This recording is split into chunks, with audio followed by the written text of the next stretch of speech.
નમસ્કાર, dB live ન્યૂઝમાં આપનું સ્વાગત છે।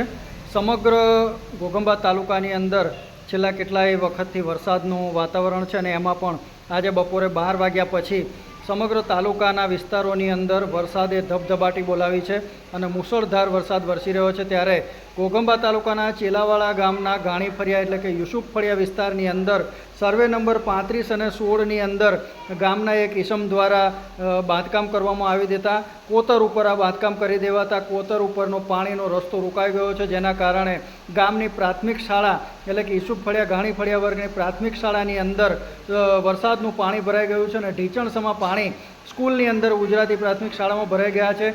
આજુબાજુના જે લોકો છે એમના ઘરોની અંદર પણ પાણી ભરાઈ ગયા છે વરસાદના। આ અંગેની રજૂઆત ઘોઘંબા તાલુકા આમ આદમી પાર્ટી અને કોંગ્રેસ દ્વારા મામલતદાર કચેરી ઘોઘંબા અને તાલુકા પંચાયત કચેરીને પણ થોડા દિવસો અગાઉ જ કરવામાં આવી હતી આ બાંધકામ અંગે, પરંતુ કોઈ નક્કર કાર્યવાહી કરવામાં ન આવતા આ બાંધકામ થઈ ગયું છે અને એ બાંધકામના કારણે અહીંયા સ્કૂલ અને આજુબાજુના લોકોના ઘરોમાં પાણી ભરાઈ ગયા હોવાના આક્ષેપો ગામ લોકો કરી રહ્યા છે।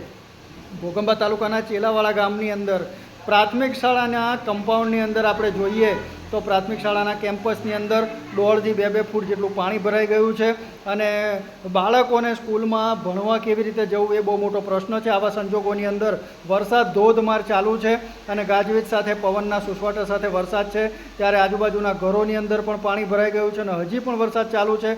ગમે ત્યારે આ કમ્પાઉન્ડ પણ તૂટી પડે એવી પરિસ્થિતિ છે। પાણીનો ભરાવો અને ઘેરાવો વધી રહ્યો છે, ત્યારે લાગતા વળગતા તંત્ર દ્વારા તાત્કાલિક ધોરણે આના ઉપર પગલાં લેવામાં આવે તેવી માંગ છે।